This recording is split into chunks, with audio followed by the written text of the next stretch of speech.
হালকা শক মারতে থাকে এবং তাদের আর এই যে সেন্সরটা আছে সেটা থেকে একটা খুলে নেবেন। তারপরেও যদি হিট বেশি হয়ে যায় একটা খুলে নেবেন, যেটা পানি থেকে 1 ইঞ্চি নিচে থাকবে। যে পাত্রটা দেবেন, পাত্রের প্রতিটা আমরা এই ধরনের মেশিনগুলো একটা সুইচ দিয়ে থাকি। এই সুইচটা অফ, এর মধ্যে একটা ফ্যান বলে একটা সুইচ আছে এবং লাইট কম আছে, টেম্পারেচারটা কম আছে, হিউমিডিটি বেশি আছে, যার কারণে অ্যালার্ম দিচ্ছে। প্রিয় দর্শক, ইতিপূর্বে আপনারা আমাদের ভিডিওর মাধ্যমে 528 পিস ডিমের মেশিন, 352 পিস ডিমের মেশিন, বিভিন্ন রকমের মেশিন দেখেছেন। আজকে আপনাদেরকে একটা দেখাবো আরেকটি মডেল, যেটা 700 ডিমের মেশিন, অটোমেটিক মেশিন, 704 পিস ডিম ধরবে। সঙ্গে আপনারা XM18D কন্ট্রোলার আছে, এখানে XM18 দিয়ে হয়ে থাকে এই মেশিনটি অন করে দেখাবো আপনাদের। এটা 220 ভোল্টেজের মাধ্যমে চলে। লাইন সংযোগ দিলাম, দেওয়ার পরে এখানে আমরা মেশিনের মধ্যে যেটা করে থাকি যে 3 পিনের এই ধরনের প্লাগগুলো দিয়ে থাকি এবং তার প্রতিটি প্লাগের উপরে আমরা আর্থিংয়ের ব্যবস্থা করে থাকি। তো যাদের ঘরে ডেকোরেশন করার সময় আর্থিং করা আছে, বডি আর্থিং, তো তারা এখানে সেই সংযোগের লাইনটা সেইভাবে দেখা যায় 5 পিনটা ব্যবহার করবেন। আর তা না হলে যাদের নেই তারা এখানে একটা তার লাগিয়ে মাটিতে কোনো রড পুঁতে বডি আর্থিং অবশ্যই করে নেবেন। তাতে কী হয়, অনেক সময় ইলেকট্রিক জিনিসগুলো হালকা হালকা শক মারতে থাকে এবং তাদের বিভিন্ন ভালো ধরনের শকও মারতে পারে। তো তাতে যেন কারো কোনো রকমের ক্ষতি না হয়। মেশিনের এমনি দেখেছেন আপনারা যে ফ্রিজ, এসি এই ধরনের মেশিনগুলো ব্যবহার করলে, কিংবা এই ধরনের ওয়াশিং মেশিনগুলো, প্রতিটা ক্ষেত্রেই কোম্পানি এটা বলে থাকে। তাতে কী হয়, যদি বজ্রপাত হয় সেই সময় অনেক সময় মেশিন যে সমস্ত যন্ত্রাংশগুলো খারাপ হতে পারে। তো বডি আর্থিং থাকলে সেইগুলো অনেকটা সেফ থাকে। তো এখন আমরা মেশিনটা চালু করে দেখাবো।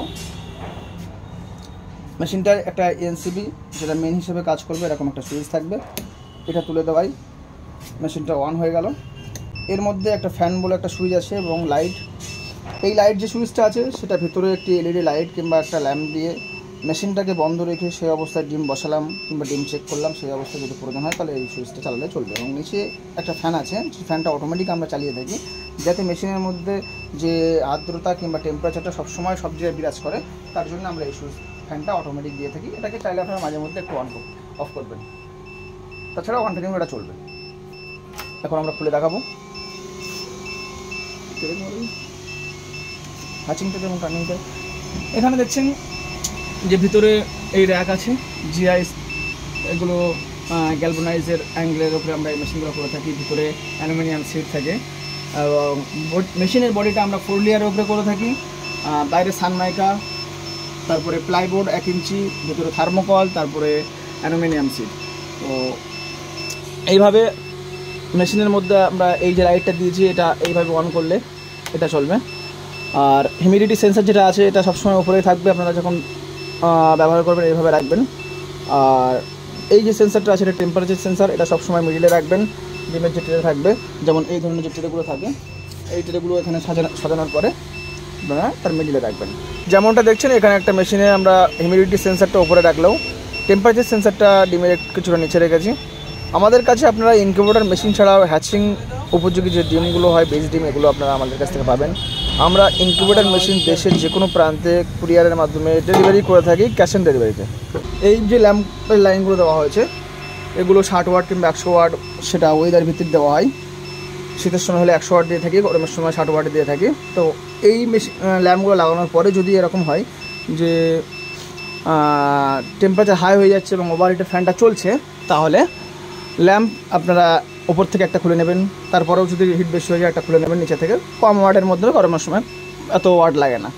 আর এই যে অ্যালার্ম দিচ্ছে, অ্যালার্মটা দেওয়ার কারণ হচ্ছে আমরা বলবো যে এটা টেম্পারেচার আমরা 37.7 সেট করেছি এবং হিউমিডিটি 60। তো এটা বেশি আছে এবং এটা কম আছে, টেম্পারেচারটা কম আছে, হিউমিডিটি বেশি আছে, যার কারণে অ্যালার্ম দিচ্ছে। এটা কেউ এই মুহূর্তে যেটা শুনতে বিরক্তবোধ মনে করলে তারা এই সুইচটা একবার চাপলে আপাততর জন্য বন্ধ হয়ে যাবে এবং কোনো রকমের কোনো সমস্যা হলে আবার পুনরায় চলবে। তো আর এই যে টার্নিংয়ের সিস্টেমটা আছে এই কন্ট্রোলারগুলো, বেসিক্যালি এই যে দুটো জিনিস জানতে হয় যে টার্নিং আমরা এই লেভেলে যেটা আছে, এখন ডিম বসালাম, ডিম বসানোর পর এক সাইডে কাত করে দেবো, কিংবা কোনো এক সাইডে কাত হয়ে থাকলে আমি ডিমটা যখন চেক করতে চাইবো কিংবা হ্যাচিংয়ের জন্য তুলতে থাকবো, কিংবা হ্যাচিংয়ের সময় এখানে আমরা হ্যাচিং টেটে দেবো, তো সেই সময় লেভেল করতে হবে। তো এই যে সুইচটা আছে, এই সুইচটা চেপে ধরলে মোটর টার্নিং হবে। দেখছেন মোটর টার্নিং হচ্ছে। তো এই হচ্ছে কাজ। আচ্ছা, তো এই গেল টার্নিংয়ের বিষয়টা, ল্যাম্পের বিষয়টা বললাম। আচ্ছা, এবার আসবো যে হ্যাচিংয়ের ট্রে যেটা আছে, সেটা আমরা এই ধরনের হ্যাচিং ট্রে দিয়ে থাকি। জিআই নেটের উপরে স্টিলের নেট থাকে ওগুলো। তো এই নেট এই বক্সগুলো আপনারা এর উপরে এইভাবে বসিয়ে নেবেন, বসানোর পরে এখানে পেছনে একটা সুইচ আছে দেখবেন, প্রতিটা আমরা এই ধরনের মেশিনগুলো একটা সুইচ দিয়ে থাকি, এই সুইচটাও অফ করে দেবেন, তাহলে মোটরটা টার্নিং করবে না। তা না হলে টার্নিং করে 1 ঘন্টা পরে যে টার্নিংয়ের সময় আসবে সেই সময় কিন্তু হ্যাচিং ট্রে থেকে ডিমগুলো এক সাইডে কাত হয়ে যাবে, পড়ে যেতেও পারে। তো এটার দিকে খেয়াল রাখবেন। এই হচ্ছে এটার বিষয়। আর বাকি হিউমিডিটি ফগার যেটা আছে, এর সঙ্গে একটা হিউমিডিটি ফগার থাকবে, যার একটা পাওয়ার অ্যাডাপ্টার আছে, এই ধরনের পাওয়ার অ্যাডাপ্টার দেওয়া থাকবে। তো সেই পাওয়ার অ্যাডাপ্টারটার 2 পিনটা এখানে সংযোগ করবেন। সংযোগ করার পরে হিউমিডিটি ফগারটা পানির নিচে রাখবেন, যেটা পানি থেকে 1 ইঞ্চি নিচে থাকবে। যে পাত্রটা দেবেন, পাত্রের স্পেসটা বেশি বড় দেবেন, যাতে ওই সম্পূর্ণ পানিটা কমে আসতে সময় লাগে। আপনার যে ছোটো পাত্র দেন তাহলে তাড়াতাড়ি পানিটা শেষ হয়ে যাবে, ওই জন্য বেশি বড় দেবেন এবং সেটাকে এখানে দিতে পারেন কিংবা এই ট্রের নিচে দিতে পারেন। যদি পাত্রের হাইট বেশি হয় তাহলে খেয়াল করবেন যে একবার ডিম টার্নিং হওয়ার সময় এই যে লোহার অ্যাঙ্গেলটা ওই পাত্রের কানায় গিয়ে টাচ করছে কিনা। যদি টাচ করে তাহলে সেরকম পাত্র দেবেন না, আর একটু ছোটো পাত্র দেবেন কিংবা হাইটটা কম দেবেন।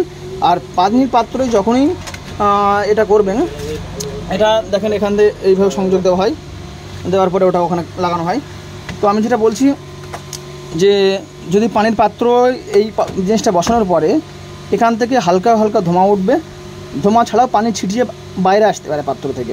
যদি ওরকম হয়ে থাকে তাহলে পাত্রের উপরে একটা যে কোনো ইঞ্চি কাঠ যেমন হয়ে থাকে কিংবা যে কোনো একটা কাঠ দিয়ে রাখবেন, যাতে পানিটা সেখানে টাচ করে পানিটা নিচেই পড়বে, সেই পাত্রেই পড়বে, যেন বডিতে না আসে। আর ধোঁয়া যেটা আছে, ধোঁয়াটা অবশ্যই সাইড দিয়ে মেশিনের মধ্যে ছড়াতে থাকবে। ধোঁয়া বলতে ওটা পানি থেকে যে বাষ্পটা তৈরি হয় সেটা। তো তার সেন্সারটা হচ্ছে এই সেন্সারটা হিউমিডিটি শো করে, কী পরিমাণ মেশিনের মধ্যে বাষ্প আছে আর এটা টেম্পারেচার শো করে। তো এই মেশিনটা যখন হ্যাচিংয়ের সময় মেশিনের মধ্যে বাচ্চা উঠবে, সেই সময় কিন্তু হ্যাচিংয়ের ট্রেতে একেবারে নিচেই দিবেন না, তলায় দিয়ে রাখবেন কিংবা এমন একটা জায়গায় দিয়ে রাখবেন এর উপরে, যে বাচ্চা যেন এর উপরে উঠে না বসতে পারে। অনেক সময় এই সেন্সারের উপরে বাচ্চা উঠে বসার কারণে বাচ্চার গায়ের রিডিংটা যে টেম্পারেচারটা থাকে সেটা এখানে শো করে এবং সেই হিসেবে মেশিন কিন্তু কাজ করে। আমাদের বাচ্চার গায়ের গরম দেখলে হবে না, আমাদের দেখতে হবে মেশিনের মধ্যে কী টেম্পারেচার আছে। সেই হিসেবে এমন কোনো জায়গাতে রাখবো, এই এরকম জায়গায়, যে যাতে ওর উপরে বাচ্চা উঠে না বসতে পারে হ্যাচিংয়ের সময়। এটা অবশ্যই খেয়াল রাখবেন। তো এই ছিল মেশিন চালানোর বেসিক্যালি কিছু জিনিস। বাকি এই কন্ট্রোলারটা কীভাবে ব্যবহার করতে হয়, এর টেম্পারেচার হিউমিডিটি কীভাবে কী সেট করতে হয়, এই বিষয়ে বিস্তারিত ভিডিও আমাদের ইউটিউব চ্যানেলে দেওয়া আছে, সেটা অবশ্যই দেখে আসবেন। নিয়মিত আমাদেরকে পেতে এবং ইনকিউবেটর বিষয়ে ভিডিও দেখতে আমাদের চ্যানেলটি অবশ্যই সাবস্ক্রাইব করে রাখবেন।